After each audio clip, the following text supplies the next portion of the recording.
হঠাৎ কি এমন হলো যে আমায় কাঁদতেই হলো? তো কি হলো পুরোটা দেখতে থাকো, না দেখলে কিন্তু বুঝতে পারবে না। তো চলো, hello hi everyone, good morning. তো আজকে চলে আসলাম তোমাদের সাথে। আজকে সারাদিন কি করছি সবটাই তোমাদের সাথে শেয়ার করব। তো স্কিপ না করে পুরোটা ভিডিও দেখতে থাকো, বুঝতে পারবে কেন আমায় হঠাৎ যে কাঁদতে হলো। তো দেখো, সকালবেলা উঠে ঘুম থেকে উঠে এদিকে বোন চলে গিয়েছিল গোপাল পূজা দেওয়ার জন্য।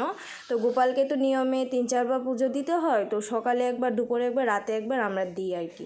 তো দেখো বোন এদিকে ঠাকুরকে দিয়ে দিচ্ছে এখন। তো দেখো এদিকে কি বড় বড় জবা ফুল গোপালকে দিয়েছে, তার জন্য গোপালের মুখখানা পুরোই ঢেকে গিয়েছিলো। তো আমি বলার পর একটু ঠিক করেছে। তো সত্যি কথা বলতে গোপালটা ছোট ছিল, তো তার জন্য ফুলগুলো দিয়ে একদম ঢাকা পড়ে গিয়েছিল। তো ফোনের কারণে সবটা ঢাকা পড়ে দেখা যাচ্ছিল, তোমরা বুঝতে পারবে না দেখার জন্য। তো এদিকে দেখো গোপাল পূজা দেওয়া কমপ্লিট, আর আমি এদিকে মুখ ধুয়ে নিচ্ছিলাম। আর এদিকে দিনটা দেখো কীরকম মেঘলা হয়ে রয়েছে, কোন সময় নামে ভগবান জানে। তো তারপর আর কি মুখ ধুয়ে এসে আমি এদিকে গোপালের প্রসাদ নিয়ে নিলাম। তো আজকে সকালটা গোপালের প্রসাদ নিয়েই শুরু করলাম বলতে পারো। তো তারপর দেখো রৌদ্র আমাকে দেখে দেখো কিভাবে চিকি দিয়েছে। তারপর দেখো এদিকে ঘর দুয়ারে কী অবস্থা, সকালবেলার হচ্ছে এই এক অবস্থা। তো দেখো তারপর ঘর দুয়ার গুছিয়ে নিলাম। গুছানোর পর দেখো বোন এদিকে আমার মেকআপ বক্স পুরোটা নিয়ে বসেছে, ও কী করছে।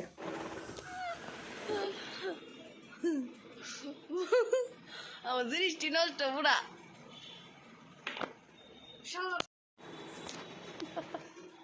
আমি ওর কাছে গিয়ে ক্যামেরাটা ধরেছিলাম, তার জন্য ও প্রচণ্ড রাগান্বিত হয়েছিল আর কি।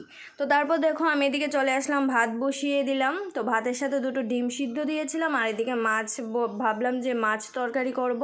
তো কি তরকারি করব ভাবতে ভাবতে ভাবলাম যে আজকে সর্ষে দিয়ে মাছটা করব। তো নর্মালি তো মানুষে সর্ষে দিয়ে ইলিশ খায় না, আজকে আমি ইলিশ খাবো না, আজকে আমি সিলভার মাছ খাবো। গরিব মানুষ তো, তার জন্য একটু সিলভার মাছই খাবো আর কি। তো তোমরা ওইভাবে ট্রাই করে দেখতে পারো। আর দেখো আমার কাদার কারণ হচ্ছে পেঁয়াজ কেটে আমার বেহাল অবস্থা, কাটতে কাটতে আমি হয়রান হয়ে গেছি। তো তারপর দেখো এদিকে মশলা টশলা আমার সব কিছু করা কমপ্লিট। এখন আমি মাছগুলোকে মেখে নিচ্ছিলাম।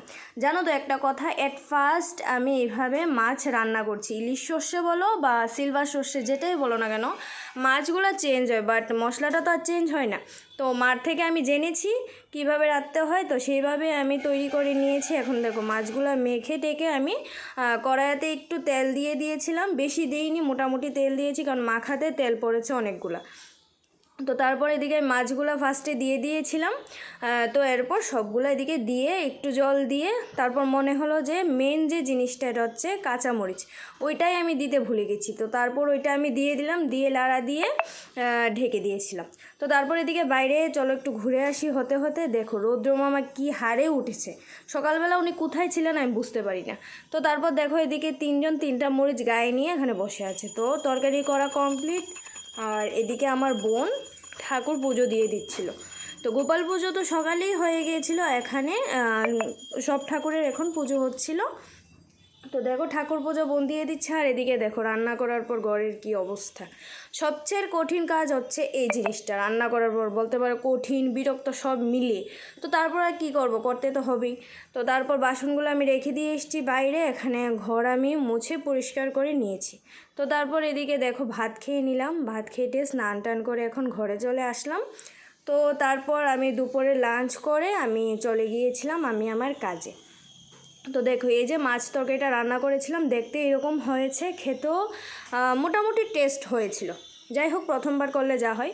তো তারপর দেখো এদিকে আমি কাজটা সেরে বাড়িতে সন্ধ্যার সময় চলে এসেছি। তো আজকে ভাবলাম যে একটু মোমো বানাবো। তো এদিকে ও বসে বসে ফোন টিপছিল আর আমি এদিকে কাজ করছিলাম। তো যাই হোক, দেখো মোমোর জন্য আমি ময়দাটাও নিয়ে নিয়েছি, ময়দাটা এখন মাখবো।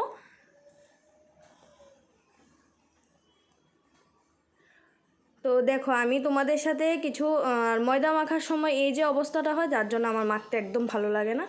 তো যাই হোক দেখো এদিকে ময়দা মাখা ডোটা আমার মাখা কমপ্লিট হয়ে গেছে। তো আমি এখানে পুরোটা রেসিপি সেভাবে দেখাবো না, তোমাদের যদি রেসিপিটা লাগে আমাকে কমেন্ট বক্সে জানিও, আমি আমার মতো আমি যেভাবে করি সেভাবে রেসিপিটা আমি দিয়ে দেবো তোমাদের। তো তারপর দেখো টমেটো এদিকে একদম কি করব, ছুরি নেই আর কি করব, তাই দা উপরে উঠেই কেটে নিয়েছি। যাই হোক, হয়েছে তো। তো তারপর গরম জলে এদিকে টমেটো আর 2-3টা শুকনো লঙ্কা আমি দিয়ে দিয়েছি, আর এদিকে স্যুপ আমার প্রায় হয়ে এসছে। তাই একটু গোলমরিচ দিয়ে দিলাম, আর এদিকে কি কি লাগে সবগুলো আমি দিয়ে এখন স্যুপটা হয়ে এসছে, স্যুপটা নামিয়ে নেব। তোমরা বলো তো তোমাদের কাদের কাদের মোমো ফেভারিট? আমার তো খুব ফেভারিট, কি বলবো, আমাকে যতগুলো দেবে ততগুলোই আমি খেতে পারবো। মোমো আমার এত ফেভারিট। আর কি বলো, মোমো তো একদম হেলদি বলতে পারো, সেদ্ধ একটা জিনিস। তো তারপর এদিকে দেখো মোমোর ভেতরে যে পুরটা হয় ওইটার জন্য এদিকে পেঁয়াজ টেয়াজ যা লাগে সবগুলা কেটে দিয়েছে, আমার বোন কেটে দিয়েছিল আজকে, জানো অনেক কাজ করেছেও। তারপর এদিকে টমেটো সিদ্ধ হয়ে গেছে, চাটনির জন্য যা যা লাগে রেডি করে নিচ্ছিল।